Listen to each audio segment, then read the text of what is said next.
Bonjour YouTube, aujourd'hui je vais faire une vidéo sur mélasma et taches brunes parce que j'ai du mélasma et des taches brunes au visage. Je le ferai sans mon assistante Rose parce qu'elle est déjà en train de tout démonter. Et je me coiffe et on y va. Le mélasma est une infection bénigne de la peau, d'accord? C'est une hyperpigmentation qui est due soit à une grossesse, donc pour des raisons hormonales, soit aux UV, à une exposition trop importante au soleil. Elle peut toucher soit les hommes, soit les femmes, mais bon, comprenez bien que par rapport aux grossesses, ça touche essentiellement les femmes. Juste pour la petite histoire, très rapidement, j'ai eu 2 grossesses. Donc la première de mon grand garçon Arthur. Et c'est là que j'ai eu mes premières taches dues au mélasma. Premièrement, par rapport aux hormones de la grossesse. Et deuxièmement, parce qu'à l'époque, je vivais sur l'île de la Réunion. Et j'étais tout le temps exposée au soleil. Je m'exposais moi-même tout le temps au soleil. À la fin de cette première grossesse, normalement, les taches devaient disparaître au bout de quelques semaines. Et en fait, ce qui est dans la majorité des cas, et ce qui en fait ne s'est pas produit pour moi parce que j'ai continué à avoir ces taches et qui étaient très disgracieuses, notamment une qui était juste là au-dessus de la lèvre supérieure. Le mélasma touche surtout la zone T du visage, mais ce n'est pas vraiment une règle fixe. Vous verrez, moi j'en ai ailleurs et c'est pas la zone T. Et lors de ma deuxième grossesse, il y avait la légende urbaine comme quoi les taches et le mélasma allaient partir. J'y ai cru, c'est assez produit. Les taches lors de ma deuxième grossesse, qui était une grossesse jumellaire, sont parties, mais malheureusement, à la fin de la grossesse, il y en a d'autres qui sont revenus. Et pourtant, je ne m'étais pas exposée au soleil, donc c'était uniquement hormonal. Je les ai toujours, donc je vais me démaquiller après, je vais vous montrer, etc., de quoi je parle. Et là, je vais juste vous expliquer que le matin, ce que je fais, c'est que j'applique une crème solaire tous les matins, même l'hiver. Alors j'ai commencé par l'indice 30. Donc je vous en présente deux, c'est que j'ai utilisé, que j'utilise toujours pour le corps l'été. La Sunbomb, c'est une de celles que je préfère, que je rachète régulièrement. Elle est sans parabènes, elle est vegan, cruelty free, gluten free, enfin elle en a plein. Elle a plein de belles qualités. Elle est recommandée par le Skin Cancer Foundation. J'utilise l'indice 30 pour le corps et l'indice 50 pour le visage. Ensuite, j'ai testé cette crème, je l'ai eue dans une box Living by the Wave, je crois que vous voyez sur Instagram, vous pouvez peut-être la voir. Donc c'est la marque Suntribe, elle aussi, tout avec des ingrédients naturels, cruelty free, etc. J'ai eu du mal avec la texture et l'odeur. Alors vous me direz que c'est pas les qualités les plus importantes et je suis d'accord, mais quand vous mettez une crème tous les jours, au moins que l'odeur vous plaise, et moi cette odeur ne me plaît pas, même s'il y a écrit que ça sent l'odeur et ça sent la noix de coco et le cacao, j'ai pas trouvé. Donc voilà. Il en reste celle-là à tester. Les deux crèmes indice 50 que j'utilise tout le temps. Donc j'ai deux marques qui se trouvent en pharmacie.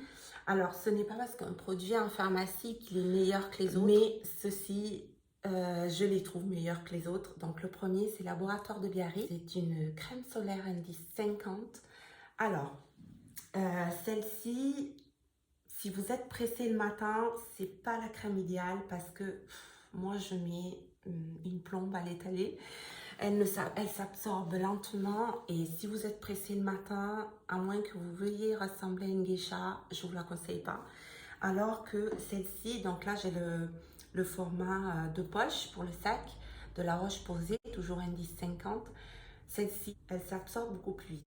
Ça dépend, tout le monde a une crème différente. En tout cas, pour mon cas, celle-ci s'absorbe plus vite, elles sont meilleures. Et voilà, je la préfère à l'autre. Je vais me démaquiller. Donc, j'ai choisi de filmer ma vidéo dans l'entrée de chez moi. Ce n'est pas l'endroit le plus joli. Et ce n'est pas la luminosité qui met le plus en valeur, si vous le voyez, mais c'est la luminosité qui met plus en valeur les taches. Alors moi, dans cette vidéo, je vous présente les crèmes. Il existe d'autres solutions. Il existe le peeling que j'ai jamais fait, donc je ne peux pas vous faire un retour là-dessus. Il m'attire pas vraiment parce que je sais qu'il faut faire plusieurs séances, etc. Et le laser, je le laisse comme dernier recours pour moi. Mais par contre, franchement, pour les gens qui ont du mélasma, même plus marqué que le mien, ou même mal placé, moi je vous dis, quand j'avais ma tache juste là, je voyais que quand je parlais avec les gens, eh ben, les gens, au lieu de me regarder dans les yeux, ils regardaient ma tache. Et puis ça faisait disgracieux parce que ben, quand vous allez à la mer ou vous allez à la piscine, vous n'y allez pas forcément maquillé, donc vos taches vont se voir. Du coup, c'est dur pour une femme d'avoir des taches disgracieuses sur le visage, et je conseille aux personnes qui ne l'ont pas fait de consulter un dermatologue qui saura vous indiquer, vous prescrire des crèmes adaptées à votre carnation qu'on peut avoir que par prescription, parce que toutes celles que je vous présente, vous pouvez les acheter en grande surface, en pharmacie, sans ordonnance. Donc voilà, je vous incite à aller voir un spécialiste, donc un dermatologue, si vraiment vous n'arrivez pas à vivre avec ça, parce que certes, il y a des tragédies pires que ça dans la vie, je suis d'accord, il y a des maladies bien plus graves, je suis infirmière, je suis bien placée pour le savoir, mais dans la vie de tous les jours, faisons pas les hypocrites, c'est difficile pour certaines personnes qui ont des tâches même plus grosses que les miennes de se relationner aux autres. Voilà, surtout pour une fille, je pense que c'est désagréable. Alors, si jamais vous avez vu d'autres vidéos, vous avez vu peut-être que je me suis mise à tout ce qui est produits bio, vegan, etc. Or, et même zéro déchet. Et je dis même produits faits maison. Tous les huiles pour mes cheveux, c'est moi-même qui me les fais. J'ai fait une vidéo récemment avec la lavande. Je vais en faire une avec un soin éclaircissant que je fais à la maison. Mais c'est vrai que pour tout ce qui concerne les crèmes solaires et les fonds de teint, j'ai pas trop le choix que d'acheter ce que tout le monde achète, quoi. Qui n'est pas forcément zéro déchet, qui n'a pas forcément tous les ingrédients que je souhaiterais. Mais pour l'instant, j'ai pas trouvé une marque de cosmétiques qui me convienne. J'ai testé Zao, je sais pas si vous connaissez. Mais premièrement, je trouve que pour le prix, la quantité de produits est vraiment minime. Et leur fond de teint, vraiment, je les trouve pas ouf. Autant tout ce qui est baume à lèvres, j'avais bien aimé le baume à lèvres, j'avais bien aimé le blush, même si j'en mets pas des masses, mais j'avais bien aimé les teintes, etc. Mais alors, niveau fond de teint, non, pas du tout. J'aime bien partager mes petites choses comme ça du quotidien sur le format vidéo sur YouTube. Je me mets très en valeur. Mais c'est vrai, il y en a quelques-uns qui m'ont demandé pourquoi je ne n'autorisez pas les commentaires. Et en fait, c'est parce que si vous savez un peu tout ce qui m'est arrivé, vous savez aussi que je suis en pleine dépression et que là, je suis pas capable de gérer, si vous voulez, la méchanceté gratuite. Déjà, je fais face pas mal à l'agressivité avec cette situation de Covid, etc. Je trouve que les gens sont vachement agressifs. Et je suis la première à vouloir comprendre, à vouloir excuser, entre guillemets, on ne sait pas ce que vit l'autre. Peut-être qu'il a une tragédie, il est en train de vivre quelque chose de très douloureux, et ce qui fait qu'il le rend agressif, etc. C'est difficile après à encaisser. Et j'aurais du mal à encaisser les critiques là maintenant. Je sais que c'est constructif, je sais que les gens pourraient se partager des infos, etc. Ça serait génial, mais pour l'instant, je ne peux pas. Donc là, je vais me rapprocher. Donc au final, j'ai l'impression que ça ne se voit pas tant que ça.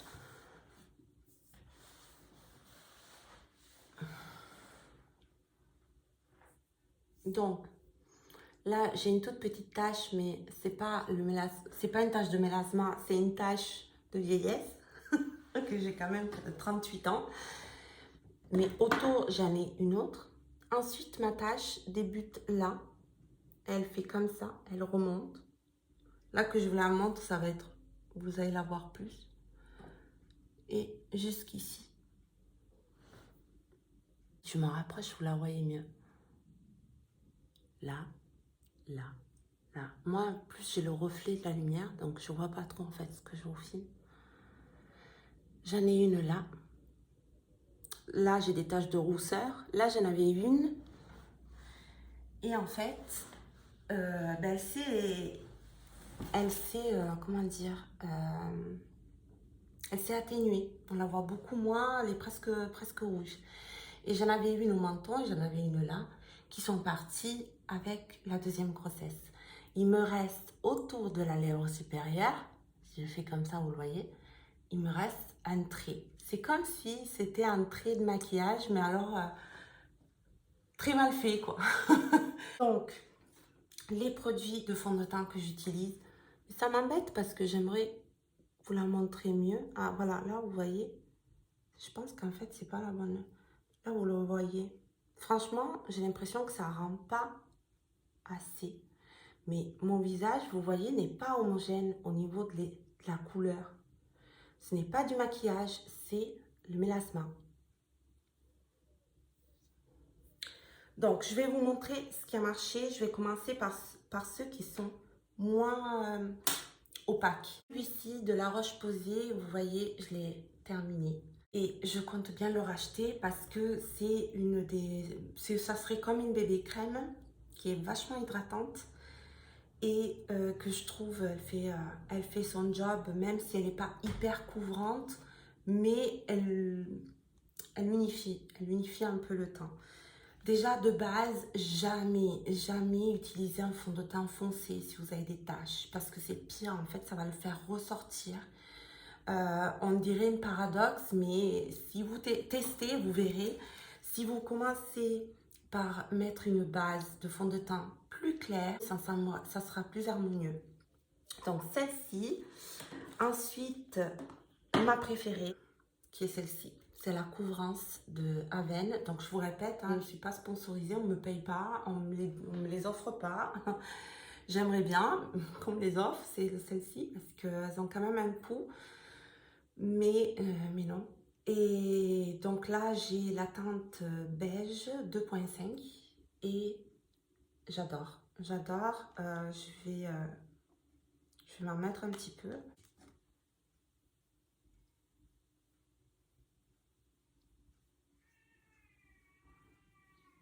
Voilà.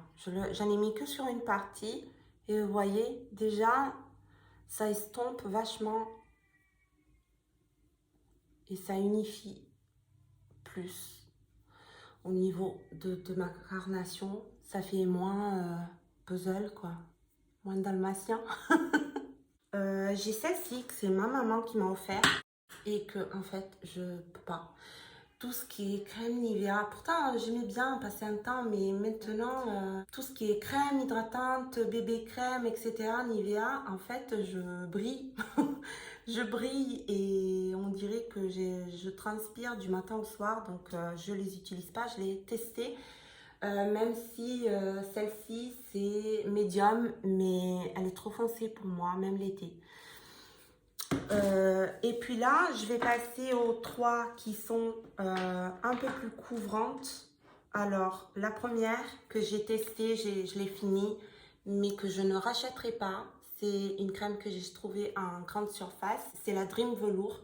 Alors, elle fait son job, c'est-à-dire que, c'est sûr qu'elle elle couvre tout, elle couvre tout, pardon. Mais c'est pâté, quoi. Ça fait, enfin, moi, sur ma peau, elle fait effet masque. Et quand je l'applique, ça va. Mais après, un petit peu, et pourtant, j'en mets pas des masses, hein, je vous assure, j'en mets pas beaucoup. Mais après, un petit peu, en fait, j'ai des marcations de produits.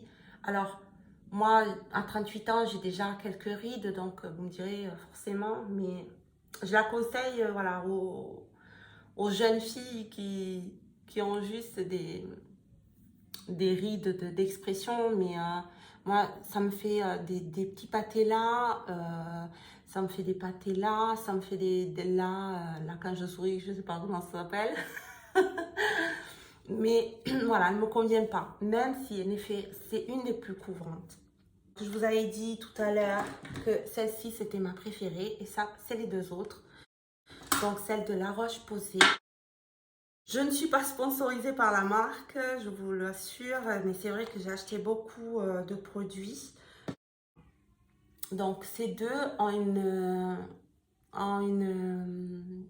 elles sont un peu plus claires, très très couvrantes, celle-ci. Et celui que j'utilise en ce moment, que j'ai pris en grande surface, c'est celle de Bourjois. J'ai pris une teinte plus claire de la mienne, vous voyez? C'est carrément différent. En fait, le truc, c'est que j'ai pas de matos de fou moi, pour filmer, donc que ça soit pas beaucoup. Mais elle est plus claire et que toutes les autres. Et en fait, je viens la peaufiner à la fin avec la poudre de La Roche-Posay. Ça fait naturel et en plus, avec la poudre, j'ai pas de brillance parce que bah, entre la crème solaire, etc., le souci, c'est la brillance. Et pour finir, le soir, donc il faut toujours le soir, toujours nettoyer le visage. Parce que si vous nettoyez pas le visage le soir, ça ne sert à rien. Tout ce qu'on fait et en plus, vous aurez du bouton. Donc, je n'ai pas de produit à ce niveau-là à vous conseiller parce que j'utilise tout simplement un peu de savon en huile d'olive que j'ai acheté sur Comme Avant. Je ne suis pas sponsorisée, mais que je trouve très très bien leurs produits. Et je le fais avec donc le pain de savon, un gant, parce que si vous nettoyez qu'avec le savon, à un moment donné, vous avez la peau qui tire, mais là, votre peau n'est pas assez propre, il reste encore du rímel, etc. Et j'appliquais donc premièrement celle-ci de La Roche-Posay. J'ai arrêté d'utiliser parce qu'elle me faisait des petites brûlures sous les yeux et au niveau des ailes du nez. Et du coup, j'en ai testé une autre. C'est Mélascrine de Laboratoire Ducré. Je ne sais pas si on le prononce comme ça. C'est là vraiment, si vous faites bien, comme je vous dis, cette petite routine pendant 15 jours, je vous assure, vous verrez que vos tâches vont s'atténuer. Ah, ma vidéo est terminée. Moi, j'ai mon petit cœur qui s'est réveillé. Merci, Rose. Merci d'avoir regardé cette vidéo et à la prochaine. Ciao.